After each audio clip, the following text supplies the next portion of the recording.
All right, welcome to another episode of Basement Birds. Logan, Reid in the basement. I'm in the basement. Reid's not, but No, unfortunately, I don't have a basement to be in. I think we've been over this before, but for sure. It could be living room birds for you. Yeah. You can be. yeah, that would accurately describe where I am. Yeah, that's fair. That's fair. Well, welcome back to another episode. We've got a lot of stuff to talk about because I started watching a new show recently. Yeah. That I'm very intrigued in. That it was a Netflix recommendation about a dance cult. Have you seen any of these shows on Netflix? I have not. The only dance-related show I know is Dance Moms, that I had not seen any of until 2 weekends ago. I was in Harrisburg visiting a buddy out there, and we were watching Dance Moms the one night, and it was a very interesting show. Okay, I'm not going to ask why you were watching Dance Moms with very this friend in much- Harrisburg. No, so he works for the baseball team out there, and I was at the game, and we got back to his place around like 10:30, and just needed to he just threw something on, and it happened to be Dance Moms. Yeah, Very it was interesting probably show. where he That's picked for sure. up. He probably picked up watching where he had left off the previous episode, I think that's pretty much. and it was just That sounds about right. Yeah. well, that kind of that, a wacky show, though. A lot of wacky people on that show. Well, that's where JoJo Siwa got her start. Yes, was on Dance Moms. I She was on. made that connection about halfway through the first episode when they showed some trailer for. I think it was like a reunion episode. I'm like, holy cow, that's JoJo Siwa, and now she's doing horrible dances on TikTok. Yeah, and she's And crazy, dressing but that was a like member of Kiss. well, yeah, but that was like that kind of was a cult because Abby Lee Miller was crazy and still yeah. is crazy. I would say mean, she's there not was dead. a lot of She's yelling. alive. Yeah. Yeah, Yeah. Yeah. But, Absolutely crazy. this new show that I'm watching is about a cult that recruited dancers to be a part of. The show is called where I just had the name pulled up because I can't think of the Dancing for the Devil, the 7M TikTok cult. So this is a TikTok cult where they would recruit TikTok dancers. Is this a Netflix original?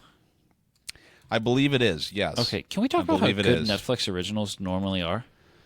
Well, we can talk about that in a second. But Like their I wanna- production I wanna- company I does wanna- good stuff. Well, yeah, I think they do a lot of really good stuff. They do, yeah, they have absolutely. tons of quality content, and Yeah. it's all very similar. And I really like that genre of content. Yeah, Like kind of like not true crime, but kind of true crime. yeah, and Yeah, it's like yeah, they do a lot of good stuff with that. dramatization documentary style kind of thing where they Yeah, have yeah. That's a good way it's to a put lot it. of like true to life kind of stuff, and it's Yes. no different with this show. And so like the first episode, it follows like these two sisters who one of them gets like kind of sucked in to join this cult, and then like totally loses contact, like totally blocks like the whole family, and very Oh. like just out of nowhere totally cuts all ties and connections with their family. And Oh wow, it kind of talks about the family's struggle with that, and like how do you deal with something like that. And it's just, and then it obviously dives a little bit more into the cult itself and kind of sure. like the inner workings and what this guy who's in charge did before that. I also just watched another cult thing on Netflix about the Waco incident in Waco, Texas. Did you, what is that? Oh my gosh. Waco. It's called Waco. No, the name of the series. Is it just Waco? It's something to do Oh, with American Waco. Apocalypse. That's it. Oh my Yeah. gosh. Fantastic. Fantastic. That show was great. Oh my gosh. The And- whole Waco siege is just something that I find incredibly interesting because it's just like it just seems so like otherworldly. Yeah, I mean, it's all these cult things. I mean, that's where I draw the similarities between Waco and this new show. Is Sure. like it's very similar hierarchy structure kind of thing, where everyone is totally cut out from the outside world. Yeah. And it just totally follow, the one leader. Yeah.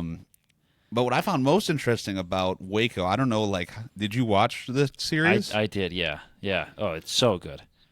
It's very good. And I didn't know a lot about the Waco incident. Obviously, I Sure. wasn't born or alive when that was all going on. Sure. And so, like, my parents knew about it, and, like, they hadn't watched it, and my dad remembered the guy's name. Yeah. David Koresh, who was Yeah. kind of in charge down there. But it was very informative in that way, in that I could then understand what happened and, like, how and not that I'm giving any opinions on what law enforcement should or should not have been doing, but how they handled the situation and, the rights and wrongs that they kind of went through Yeah. in that series was very, very interesting. Yeah. And, like, it was cool because it used a lot of real footage, because it was like a media frenzy down there. Oh my And, gosh, yeah. like, they would have people talking, and then they'd have audio recordings, and they'd have actual video footage of those people. Yeah. And it was, again, another very similar comparison to this new series, Yeah. where they have a lot of actual footage, a lot of actual video, like audio, video recordings of this guy doing his teachings and stuff. And, like, they'll talk about something that happened, and then they'll cut to the audio recording of him talking about it during one of his, sermons or whatever he called them, preach, hours or whatever. Yeah. But, like, it was, I think you would like that. If you liked Waco, it's very similar kind of vibe. Oh, to okay. this I new may need show. to watch then. This reminded me of, I don't know if you've seen it. Have you seen Mindhunter? I couldn't get into Mindhunter. You couldn't get into Mindhunter? Oh my gosh, I found that No. so interesting. Yeah. I found that, for those of I've- you that don't know what it is, it follows pretty much the FBI, like founding their like behavioral science unit essentially, and like criminal profiling and like digging into like the minds of these like serial killers and stuff like that as to why they did. I found that really interesting too. Yeah. I mean, that's all basically of those kind of like, I don't know, they're, like you kind of called them like glorified like docu series kind of, or dramatized docu series. Yeah. I think that's the word you use. Yeah. I mean, I feel like that, I really liked Criminal Minds. I have not seen that's- Criminal Minds. I probably should if I like the stuff that I do. I mean, that's a totally just follows the behavioral science unit Sure. at Quantico, but, like, yeah, no, I just couldn't for some reason get into Mindhunter. It wasn't my cup of tea. They had a couple series though. It was called Manhunt. I don't know if you've seen any of the Manhunt series. I have not, no. I watched the Manhunt Unabomber one a few times. That was where they caught Wait, I have. Yeah. Ted Kaczynski. Yes, I watched that very early on in having Netflix. Yeah. Yeah, that was really good. That And then was they did very another good. one on the Union or Marathon Park bombing or something in Boston. Oh, the Boston where it Marathon was- bombing. No. No, different one? No, different one. Well, there was Netflix did just put out, well, Olympic not Park. just put out, but recently did one about the Boston Marathon bombing, Yes, I did see that, which that was also very Um, good. but I didn't. I actually. I mean, I haven't watched that yet. But the other Manhunt one was for the Centennial Olympic Park Oh, okay. bombing, where they tried to frame the security guard who found that the was bomb. that 'cause was they down in thought- Atlanta. Yeah, Yes. yeah, because they had thought that he had planted it or Yes. something. And Yeah. I mean, it was very strange, like situation again, because it's always fun to see, at least for me, to go through their process for investigations. I mean, Yep. I just find all that stuff really cool, Yeah. and like how they reach conclusions that they do, and sometimes they jump to conclusions, as everyone does, but Yep. that takes a toll on this guy's life. And I mean, the guy who was in charge there, or the security guard who found the bomb, like his whole life was turned upside down because Yeah. of that. And Yeah. so Oh, this is another good one I just thought of. I'm looking through my Netflix watch history. Oh boy. This one is really good. It's called Evil Genius. I don't know. Yeah. Have you seen it? I think I watched that. It's about a bank robbery in Erie where the guy He had the collar on. he has the bomb collar on. He's sent to hold up this bank. Yeah. Oh, that's a crazy story too. Yeah. All of those stories, like those like true crime ones. I know it's like very like the thing to watch, I guess now, because it's like true crime has picked up a ton in the last 5 years. You know, in terms of like being popular and wanting people to like hear more about. You know, but like I just love like all that stuff that like just dives into these cases that you never hear about and just goes into the, you know, the investigation and stuff. I find it super interesting. Do you listen to any true crime podcasts? Because I know that's like a new thing. Is like true crime. Yeah, I used to. I'm not big into podcasts though because like my commute to work isn't long enough to really, you know. You're not big into podcasts? So you're telling me you don't listen to the Basement Bird podcast, which drops every Friday at 10 a.m.? You know, I don't need to listen to it because I get to hear it every week when we record. You know? But no, my drive to work is not long enough to really warrant listening to podcasts because I have a less than 10-minute drive. So yeah, that's kind of in the the boat that I'm in now. Yeah, like all these true crime podcasts are like 50-minute long episodes, and I can't. You know, just like get that is almost like half a week's commute of getting through one episode. You know. Yeah. Right. Yeah. I mean, there was one Unsolved Mysteries was a good one that I listened to for a while. And they actually did a mystery one that was right around my house. Like there was in a couple towns over. Oh wow. Good old Naperville, Illinois. Wow. And they talked about like a teacher who got killed or something, and you know, is still unsolved. So that was kind of cool to have like that local tie-in. But yeah. I also like some of the sports documentaries that Netflix does. They did one, I don't know, this was a while back now, about Aaron Hernandez. That one was really good. Yep. I just watched that. Great. I just watched one like literally right before we recorded this. ESPN just did a new 30 for 30 on the 2011 Vancouver Stanley Cup riots, which was also very good. Would recommend watching that. Yeah, I was watching it too, just because you said you were watching it. I wanted to watch it. Did you watch all of it?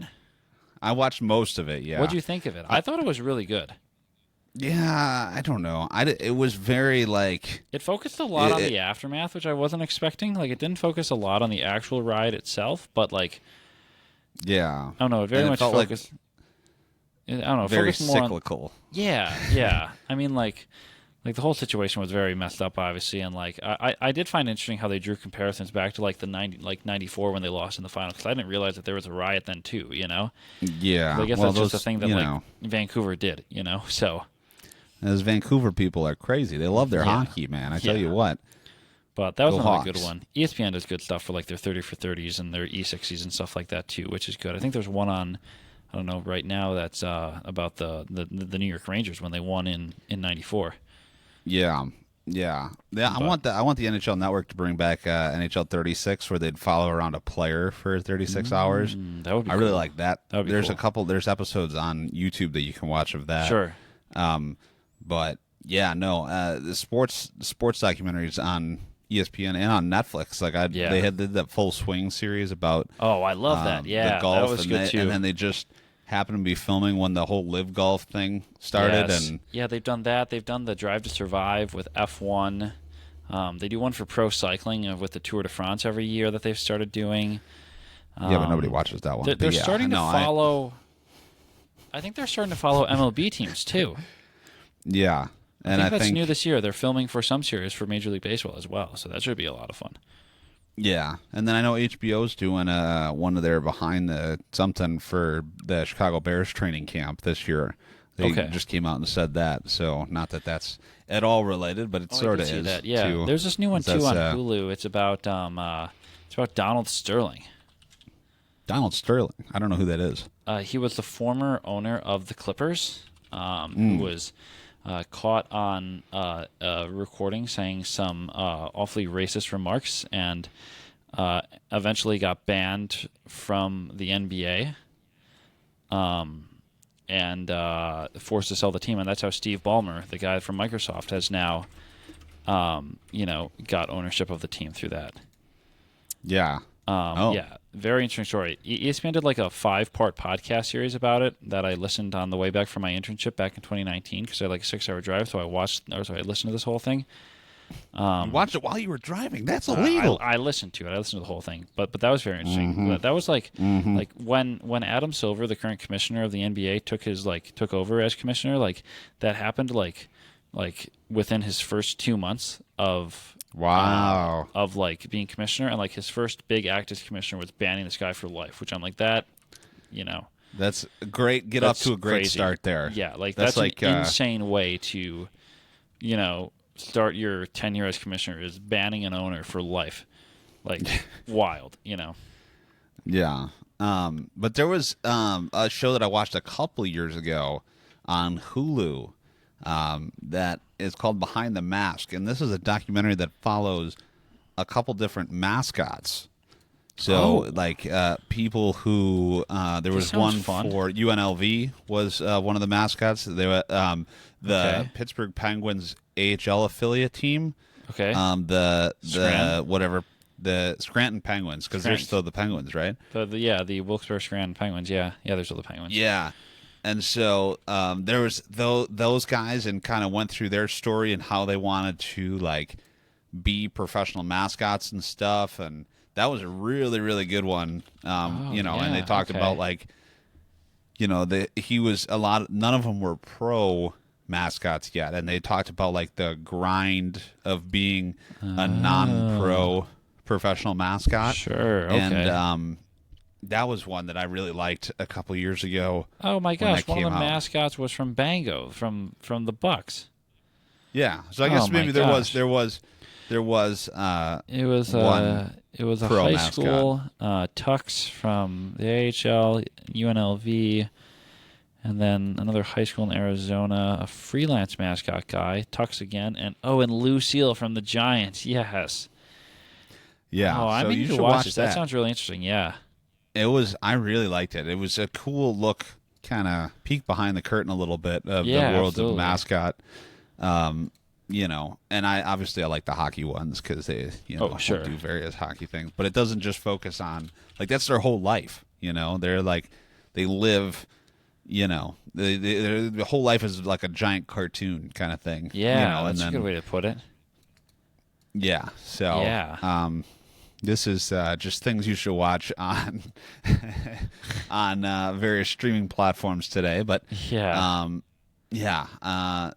that's pretty good. So, and I'm trying to think. There was another. Oh, and I just this is totally unrelated, but the other show that I just started watching on Netflix is Suits. And okay. You were saying before we started recording you haven't watched Suits, right? I have not. I have not. No.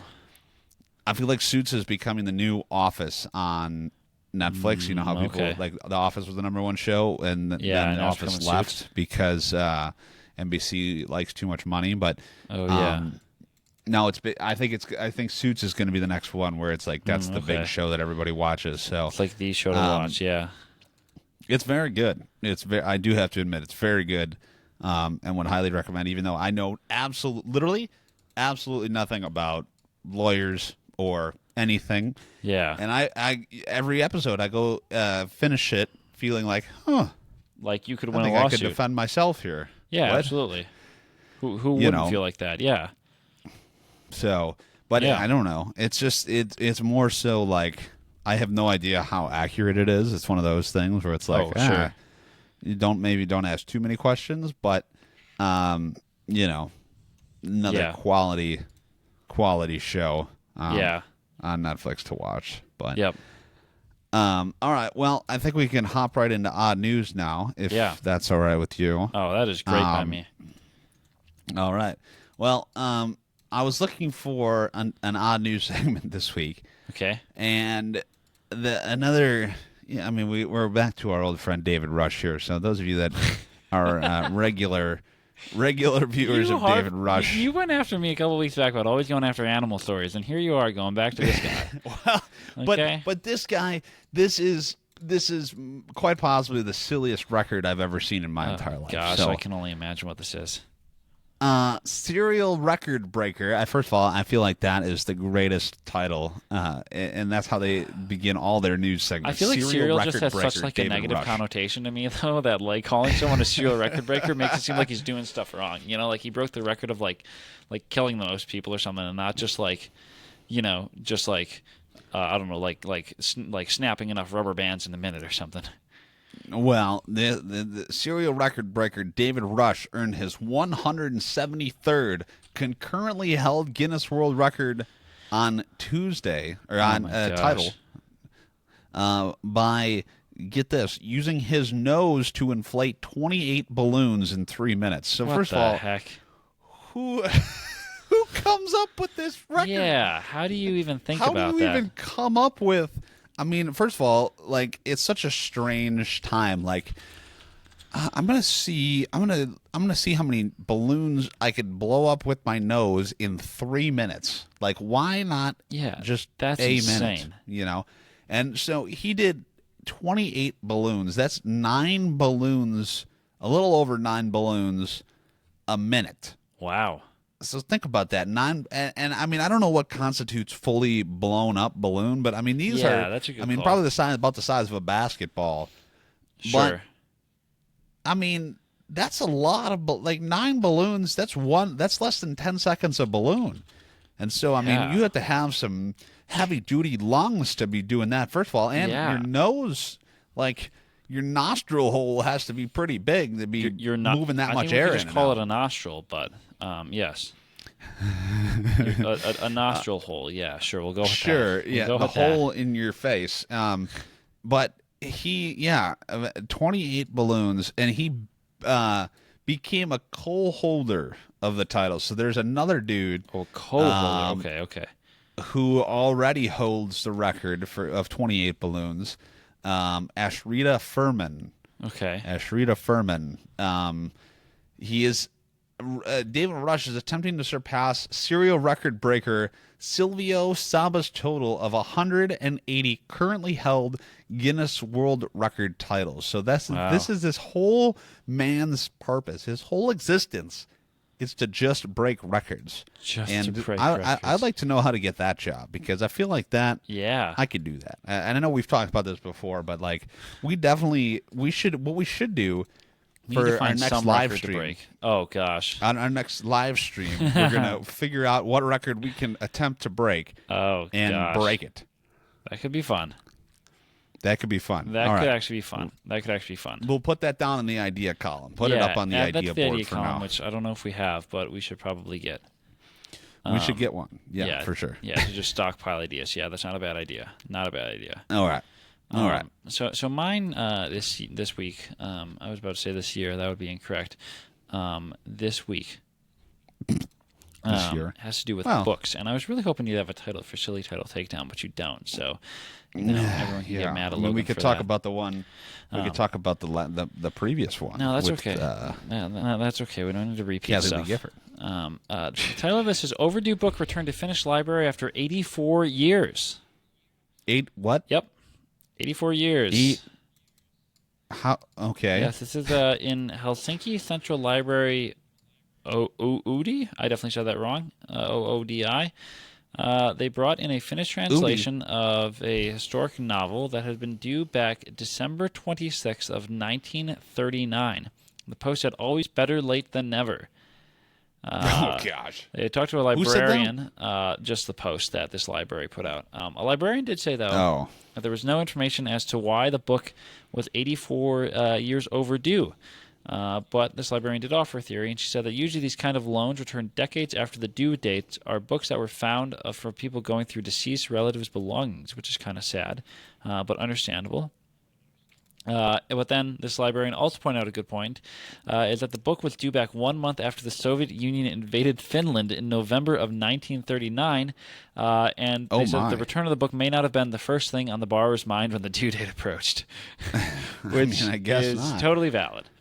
Because if your country's getting invaded, you're probably not thinking about the book that you have due back to the library.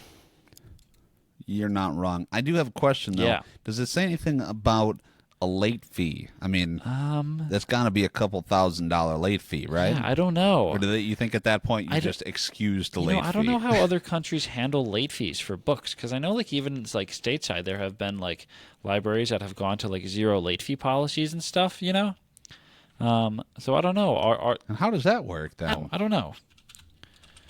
When was the last time you were at a library? A while ago. But I have seen more and more where they have 0 late fees, and I don't really know if that's a very like Americanized thing of paying late fees, but I'm not exactly sure. I mean, how do they make money then? I mean, they get because they're publicly funded, right? So do they just get tax money, or I believe so. I think it's just government funds. I mean, if you think about a library, if no one has a late book, they aren't making money either if they charge late fees. That's true. But the libraries nowadays, and I sound like you young whippersnappers, but the libraries nowadays have so much more than just books. Yes. Like they have, a lot of them have like online things where you can sign with your library card and get like movies, like audiobooks and stuff. Yeah, and you can get audiobooks and digital stuff. And I feel like library books are like one last remaining thing in society that is like truly free and like actually like good. Like it's like free stuff, but it's also like there's a lot of like free stuff out there that isn't like worth it in a sense, but like libraries, like I feel are worth it, and they are also free. Like they're a very good part of our society for being a free service to people. Well, as my dad said, nothing is ever free. No. So I'm sure obviously, they're getting some money from somewhere and stuff like that. But like anyone can get a library card, which is cool. I don't think convicted felons can get library cards. You know what I mean. Now you're just getting, No, but I don't though. I mean, I'm just analyzing what you said. And you need a hedge trimmer to get yourself out. What? That doesn't even make any sense. I would prefer a weed whacker. Take a weed whack. Like that's the more effective tool. That's okay. Well, I'm not the one in the weeds, so I don't know. Yeah. Do you have a library card from where? I feel like I we do talked not have about a this library before. card. I've been thinking about getting one, so I could have some contributions to Silly Title Takedown, which could be fun. But no, I do not have a library card. I did get a cool book though in Harrisburg though. It is called. Let me look this. I can't really read that far. While you're doing that, I have my library card from that I got when I was a child, and this was like early. This had to be like 2006, maybe. Like this was a long time ago, and I still have it, but I don't, because I don't think library cards expire. I have no idea actually. I don't know. Do they still give out? Do they still give out physical cards? Like, is that still a thing? You really are slacking here, Reid. You know that? Well, you're supposed to be the one who has all the answers. I can't say that I'm a library expert, but... Well, a library aficionado, Reid. I'm not. I'm not. Okay. Well, what is the name of your book? The name of this book is The Secret Lives of Color, and it's about 75 different shades of colors and their importance to society or history. So you got a coloring book? No, it's not a coloring book. There's no coloring for it. The colors are already there. But I found it very interesting. So you got a coloring book that's already filled in. And it tells you stories about all these different colors, which I thought was super interesting, like working in design and stuff. It looks pretty good. So I have yet to read it, but maybe when I do, I can give a little bit of a review of it. Yeah, blue. Well, no, it's green, not just like blue and green, but orange. It can be like one of the colors is like gold and the importance of gold throughout society and stuff like that, So I thought it would be a fun perspective on stuff like that. So Tangerine. I'm just thinking of all the fun colors that I know. But anyway, So all right, well, go read your color book. I will. I guess eventually. I've got some more books that I need to read. I'm looking forward to the next installment of the Silly Title Takedown. Well, you got to get your library I card know, so you I can do. start contributing to this Well, I conversation. had my contribution friend. this week, okay? Yeah, my your coloring book, yeah, But yeah. in addition, your contribution can be telling the people what our yeah, social media yeah. We're handles on are. Instagram, TikTok, and YouTube at Basement Birds. At Yeah, Basement boom. Birds on all the Yep. platforms. I've been posting Yeah. some clips. We've been posting Yeah. some clips. So go check that Absolutely. out. And we've got some longer form clips on YouTube as well now, with hopefully a fancy thumbnail at some Yes. point. But once we get that, we'll be all set to go in the professional category of podcast. Cool. So thanks for listening. We'll catch you on the next one. See ya.